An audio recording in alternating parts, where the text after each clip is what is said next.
Eles vieram de um lugar além do horizonte. Um dia surgiram como fantasmas, seres estranhos, e se aproximaram de nossa terra. Vieram para trazer amizade. Falavam de uma boa nova e de um Deus querido. Deveríamos nós tratá-los como estranhos e inimigos, a eles que diziam que vieram como amigos?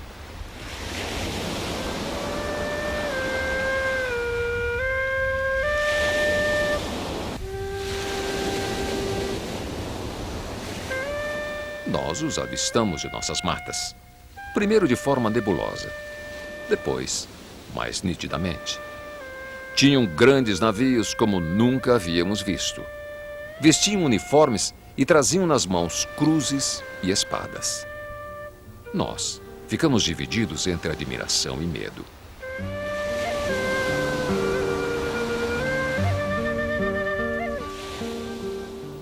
Então plantaram sobre nossa terra uma grande cruz.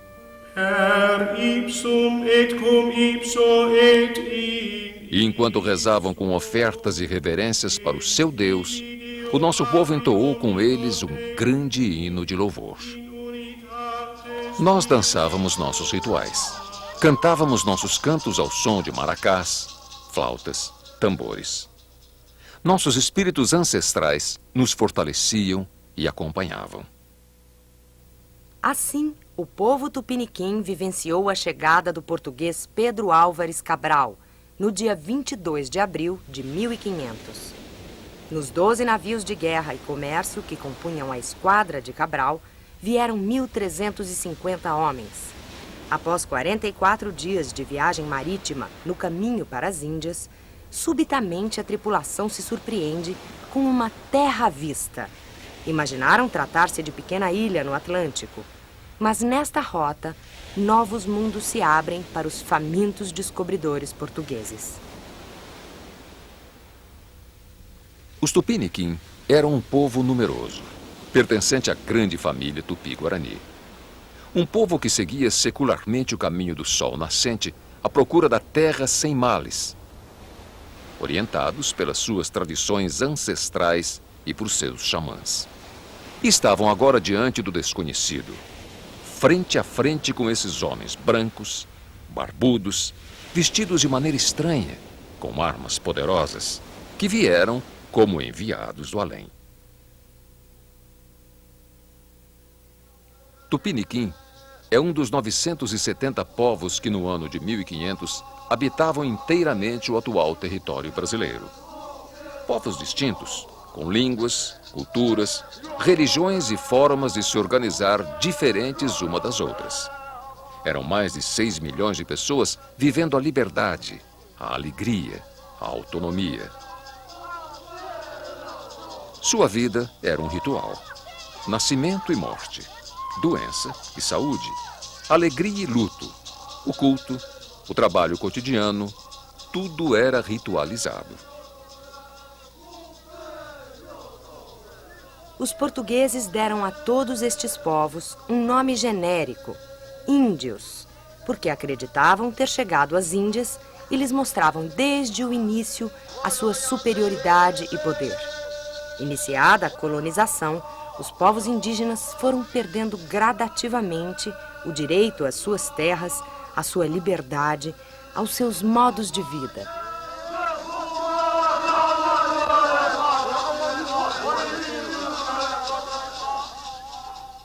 Nos 500 anos de conquista europeia, mais de 700 povos foram totalmente exterminados e a população indígena foi reduzida a cerca de 330 mil.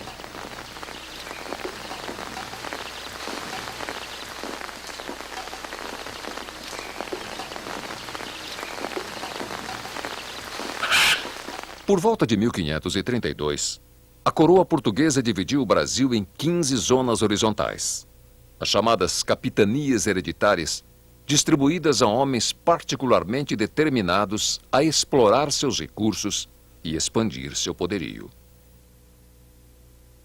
O período colonial estava em pleno andamento, e o poderio europeu parecia uma tarefa bem-sucedida. As fronteiras e as estruturas se endureceram. Os povos indígenas que resistiam eram submetidos, escravizados e exterminados. Das capitanias hereditárias cresceram os latifúndios e famílias que até os nossos dias continuam herdando para os seus descendentes os privilégios e a sua posição de elite na sociedade e na política brasileira. Todo mundo já me conhece por Neymar Ruim, acostumou com ele. Então, o índio comigo não pesca na minha terra, pode achar que entrou errado, pode ir à justiça, que eu estou lá para responder qualquer coisa. Já fui intimado várias vezes na FUNAI. Índio não pesca na minha terra, índio não vai na minha fábrica de cachaça, índio não vai na minha sede e passa na estrada com muito respeito. Porque a paulada que eu dou no cachorro doido, eu dou no índio. Sai aqui, avião, não vai parar. Para a direita, sai aqui, avião, não vai parar. Para a direita, para lançamento segunda.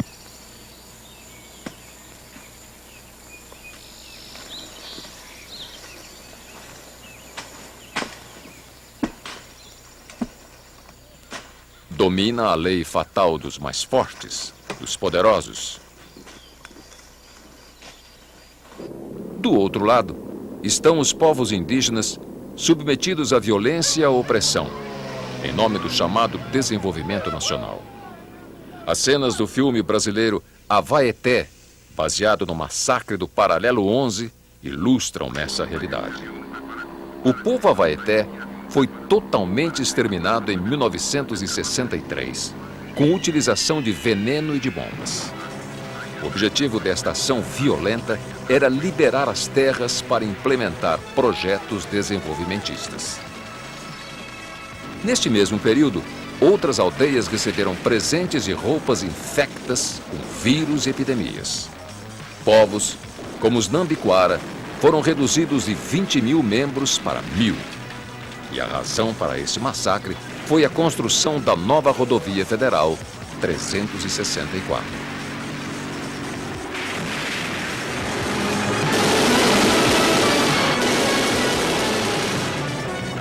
No estado de Rondônia, durante a execução dos programas de colonização e de construção de estradas, desapareceram mais de 40 etnias.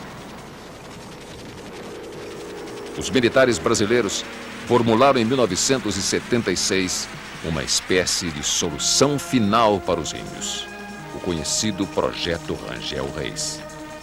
Após o período da colonização portuguesa, no ano de 1822, restava 1/10 da população indígena, ou seja, aproximadamente 600 mil. Em 1976, eram apenas 100 mil, e o Projeto Rangel Reis previa, até o fim do governo Geisel, reduzir a população indígena a 20 mil, para que ainda antes do ano 2000 chegasse a 0.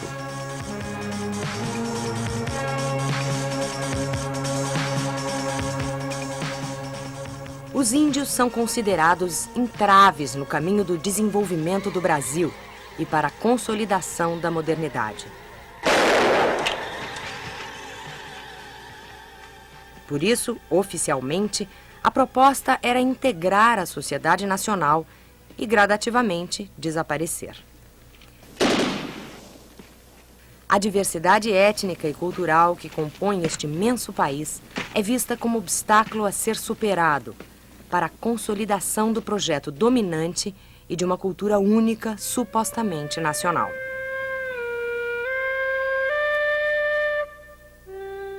Aqui não se trata mais de cenas de filmes de ficção.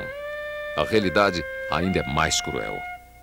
Em Brasília, capital do país, 4 jovens de famílias abastadas banharam com álcool o corpo de Galdino Pataxó Ranhanhan e atearam fogo. A única foto de Galdino vivo foi a de sua identidade. Nós reclamamos a injustiça, a calúnia, a pobreza, a fome que a civilização nos trouxe. Porque nós, os índios que vivemos aqui, é que sentimos a injustiça, a perseguição, a pobreza, a fome, porque a área que ocupamos não oferece mais condições para a nossa sobrevivência. Marçal Tupã-Guarani foi um dos principais líderes da resistência indígena. E assim como outros que ousaram levantar a voz contra a opressão, acabou sendo assassinado. O mesmo aconteceu com Ângelo Cretan Caingangue, Chicão Chucuru e muitas outras lideranças indígenas que assumiram as lutas de seus povos. E quando chegou lá, ele disse, olha, você vai ser operada, só que você vai ter que votar para Rolando Lavigne. Eu estou levando você, mas você vai ser operada e dar o voto para Rolando Lavigne. E aí ele mesmo que fez a ficha, eu não tive acesso de fazer a ficha, eles mesmo fez. E quando eu cheguei da sala para esperar a operação, tinha 45 mulheres por dia que seria operada. As formas utilizadas para dizimar e enfraquecer as comunidades indígenas são modificadas e aprimoradas constantemente. Aranaí, do povo dos Pataxó Ranhanhain, relata a estratégia eleitoral utilizada pelo médico e deputado federal Roland Lavigne. Ele ofereceu, em troca dos votos indígenas, a laqueadura das mulheres, através da qual poderiam controlar o número de filhos. E o que se cometeu foi, na verdade, crime de genocídio, com a esterilização sistemática da maioria das mulheres Pataxó Ranhanhain. Ele fez com má intenção, porque acabando os índios, né, esterilizando as mulheres, eles antes faziam matar os homens. Hoje foi diferente a estratégia, acabou as mulheres, acabou os índios. Esterilizando, acabou.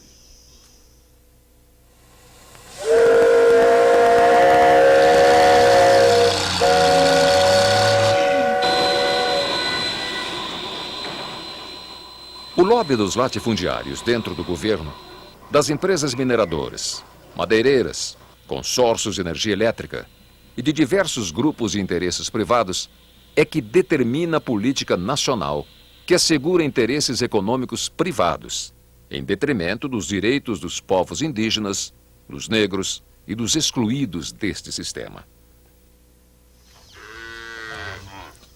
Apesar desses 5 séculos de opressão e de violência sistemática, os povos resistem, rearticulam-se, ressurgem, acreditando em si mesmos e na força de suas tradições. Muitas comunidades manifestam sua determinação através de ações concretas, retomam suas terras expropriadas e invadidas, reencontrando lugares sagrados. Algumas retomadas tornam-se símbolos de luta, como o do Monte Pascoal, do povo Pataxó na Bahia, de onde foram expulsos da década de 50. O Monte Pascoal foi transformado pelo governo em reserva ecológica e símbolo maior do descobrimento. Para os povos indígenas, ele é a memória viva da presença indígena anterior à conquista. Sua retomada inspira a luta e a resistência de aproximadamente 230 povos que vivem hoje neste país. A resistência de 500 anos toma hoje novas formas. Resistência organizada, que se articula como movimento paralelo aos planos de uma solução final do lado dos militares. No norte, aquele outro, o rio de Cemitério, que sai em Caraíva, e vem entrando no rio. O movimento indígena foi fortalecido principalmente pelas alianças e do apoio da sociedade civil e da igreja. De 100 mil nos anos 70, a população subiu novamente para 330 mil, em vez de cair para 0, como previa o plano militar. Estas imagens mostram uma retomada de terras pela comunidade indígena. 20 famílias participaram da retomada a 4 quilômetros da Estrada Federal, onde há muitos anos tiveram que viver da venda de artesanato indígena e da prostituição. O chefe Patiburi reivindica. Onde que o fazendeiro queria vender há uns 3 anos. E por isso eu reivindiquei essa terra para a FUNAI, e a FUNAI nunca tomou uma posição para comprar essa terra para nós. E agora nós já estamos cansados de esperar, e hoje nós tomamos essa decisão de entrar aqui dentro dessa terra.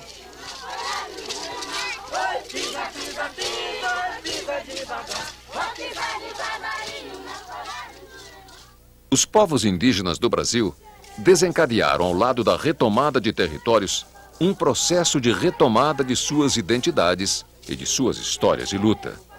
Ressurgem povos considerados extintos, exigindo do governo federal a garantia de seus direitos até então negados.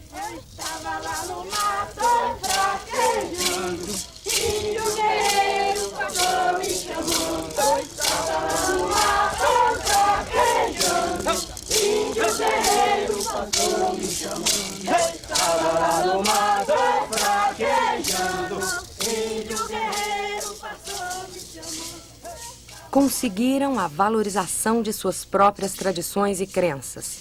Através delas, os povos indígenas estabelecem um estreito relacionamento com os espíritos de seus mortos, são fortalecidos pelos rituais e garantem a coesão interna. Voltam aos seus lugares sagrados nas matas, sob as árvores, nos rios ou cavernas. O que durante muito tempo estava proibido e perseguido e só acontecia às escondidas, agora podem novamente praticar abertamente. Ritual, a gente quer falar, a gente quer lembrar de parente, muito parente que morreu, muitas vezes até mesmo aqui dentro, pelos os invasores que traziam aqui para dentro. Dizer que a gente sofreu todo esse tempo, né? A gente fomos expulsos daqui, os meus pais, né, para não morrerem matados, foi obrigado a correr com a gente nas costas, saindo, fugindo daqui. E quando foi em 82, nós retomamos a Fazenda São Lucas, e aqui estamos hoje nessa fazenda que chama Milagrosa, que a gente fala a retomada da gruta, né? De maneira nova, estão sendo valorizados também o saber em torno dos saberes milenares e da medicina tradicional. Uma herança que foi transmitida através de gerações. A mata, o rio, o céu e a terra são as fontes do conhecimento construído coletivamente pelas comunidades. Centenas de plantas e árvores são aproveitadas pelos índios para fins medicinais. Outras são especialmente apropriadas para a construção das casas ou dos barcos.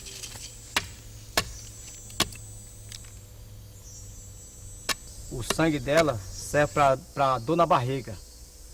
Quando a gente está com dor na barriga, o sangue dela a gente tira, coloca no vaso, no copo, e aí coloca água e bebe, para dor na barriga.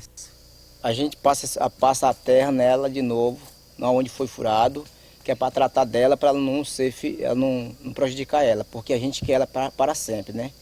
E depois a gente pega uma folha, a folha verde, e aí a gente encruza, aí destancou o sangue dela, aí ela não vai mais sentir mal mais, né? Aí ela fica toda a vida feliz. A fruta dela serve para... A gente pega a fruta, rela, tira o óleo e passa na ferida, que é para sarar, né? Para sarar a ferida. E serve também para quem está ofendido de cobra, tira o óleo dela e bebe, que é para contra veneno de cobra.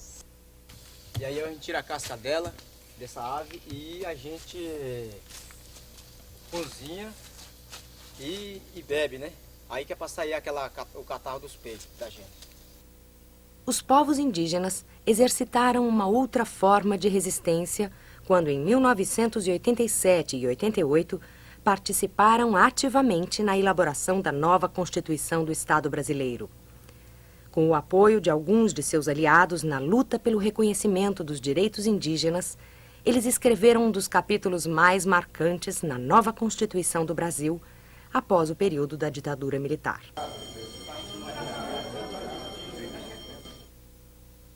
Aqui, Dom Luciano Mendes de Almeida, então presidente da CNBB, tomou posição veemente diante de 400 deputados constituintes a favor dos direitos indígenas. Quando nós defendemos e continuamos defendendo, senhor deputado, o direito que o índio tem à sua cultura, nós queremos entender que ele deve ser o último a ceder o seu solo. Quando houver minério em outra área, é por ali que se deve começar. Quando não houver outra área senão a sua, eu estou certo que o brasileiro índio saberá ceder da sua área.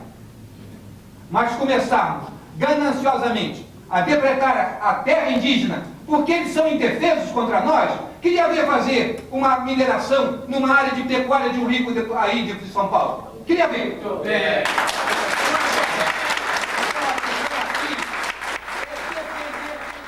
O capítulo 8º da nova Constituição brasileira é dedicado aos índios. E lhes garante o direito às suas terras e o dever da União de demarcá-las e fazer respeitar todos os seus bens. Essa vitória foi motivo de muita alegria.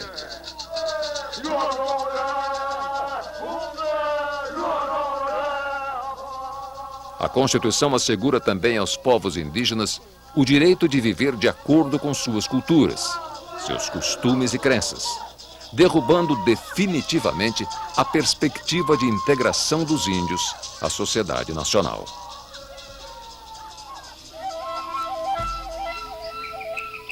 Os índios, suas comunidades e organizações, são os legítimos representantes para defender legitimamente os seus direitos e interesses e reclamar, eventualmente, junto aos órgãos públicos competentes.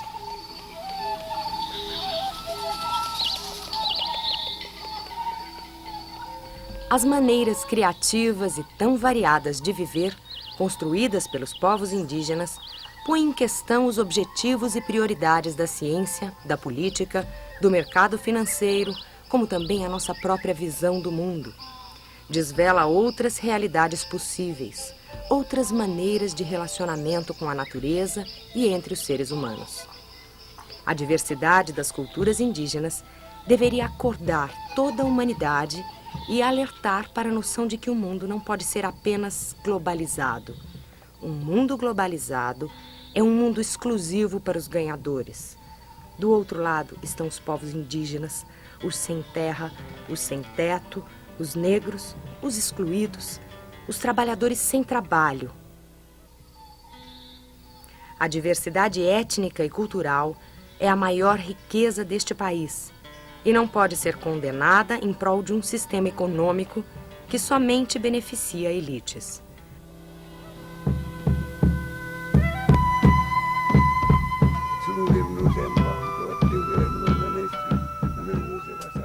Mais de uma década após a promulgação desta esperançosa Constituição, muito pouco foi posto em prática. A decepção de um velho chefe de uma aldeia xerente no estado de Tocantins está expressa em seu rosto. Ele relata em sua língua a construção de uma barragem que vai inundar parte de suas aldeias. Somente no estado do Tocantins estão previstas até o ano 2020 29 novas barragens para abastecer indústrias e multinacionais. Ele conta que seu povo vive numa situação de miséria generalizada. Os xerentes acreditaram nas promessas do governo, mas hoje se sentem cada vez mais encurralados e esquecidos. Mais de uma década após a promulgação da esperançosa Carta Magna, o governo brasileiro procura divulgar uma imagem positiva, de ordem e justiça social. Especialmente no contexto dos 500 anos, o governo buscou construir uma verdadeira imagem de festa, procurando convencer a população de que havia motivos de sobra para se comemorar. Tocantins, o estado da livre iniciativa e da justiça social. Estudo, namoro e sonho com minha futura profissão, mas o orgulho da minha vida é ser brasileiro. Faltam 61 dias para os 500 anos. E isso aí a gente fica preocupado, né? O que o governo federal, a justiça do nosso país está fazendo com nós índios, né? Acabando com o nosso povo, maltratando o nosso pessoal, destruindo. Agora a gente fica assim preocupado, né? Que ele está falando de fazer uma festa aí, uma comemoração dos 500 anos, né? Para mim, agora o que é que nós índios vamos comemorar o quê? Estudo, namoro e sonho com minha futura profissão, mas o orgulho da minha vida é ser brasileiro. Os 500 anos do Brasil, pelo nosso conhecimento, ela teve 500 anos de resistência, né? E nós, nação indígena, nós queremos outros 500 anos. Eles sabem muito bem a forma desleal com que foram tratados. Eles experimentam sempre de novo, no próprio corpo, o que significa ser visto com preconceito, ser tratado com desrespeito e preconceito, e ser medido e julgado segundo critérios de outras culturas. Os 500 anos não vai ser uma festa. Para a gente, os 500 anos, a gente pensa em fazer um protesto. O contexto dos 500 anos da conquista europeia foi uma oportunidade para se organizar. Foram organizadas marchas de protesto, manifestações populares contrárias aos festejos oficiais em abril de 2000. Para organizar uma grande marcha e conferência indígena realizada em abril, foi criado um comitê de preparação, composto por organizações indígenas, entidades de apoio e movimentos populares. Para nós comemorar 500 anos, comemorar o quê? O sangue de nosso povo que já foi derramado, as perdas de nossas terras, as fomes que eu já passei, o choro que eu já chorei muitas vezes em cima do corpo de meu povo, vezes esfaqueado, atirado, morto no chão. De minha aldeia, quantas vezes nós enterramos 3 caixões baleados pelos pistoleiros? Por que eu vou comemorar? Eu tenho muito de pedir a Deus para o Senhor mudar esse Brasil, mudar esses governantes da cabeça vazia, que andam invadindo nossas terras, prometendo matar os índios, prendendo índios, judiando de índio. O que nós temos muito é de orar, pedir a Deus, nosso Pai Tupã, para mudar. A marcha e a conferência indígena foram as mais expressivas manifestações de protesto contra as comemorações oficiais dos 500 anos. Nesta ocasião, os povos indígenas revelaram ao Brasil e ao mundo suas histórias de luta, sua resistência e vontade de viver. A conferência foi realizada na aldeia indígena Pataxó de Coroa Vermelha, na Bahia. Cenário da primeira missa realizada no Brasil. Estavam presentes mais de 3.600 índios de todas as partes do país. Durante 4 dias, a aldeia foi matizada com as cores fortes das pinturas corporais e adornos dos mais de 140 povos indígenas ali reunidos. Foram dias de intenso trabalho coletivo, avaliando os 500 anos de colonização e construindo perspectivas de luta para a construção de um futuro diferente.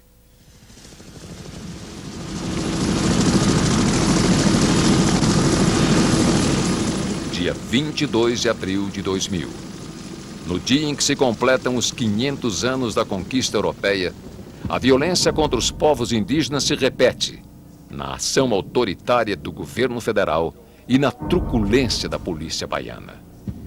Longe das bombas, protegido por um forte esquema de segurança, o presidente do Brasil comemorou, ao lado do presidente português, o que as elites e o governo insistem em chamar descobrimento e de encontro harmonioso entre 3 raças. É verdade que a nossa história, desde Cabral, desde a presença dos portugueses, desde a presença dos índios, dos africanos, ela nos foi contada e foi feita em larga medida por personalidades marcantes, hoje é de reconhecimento público. E com isso, digo isso com orgulho. Foi um grande dia, quando 2 civilizações se encontraram, lançaram as bases do novo mundo.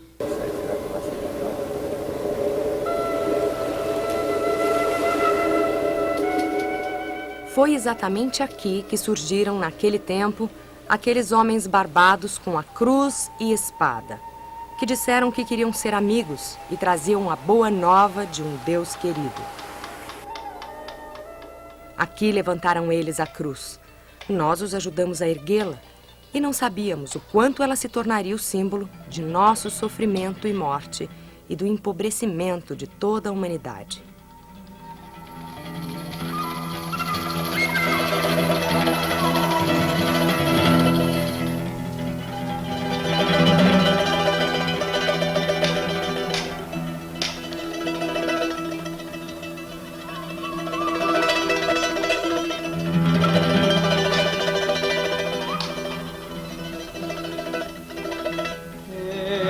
Eu sou América.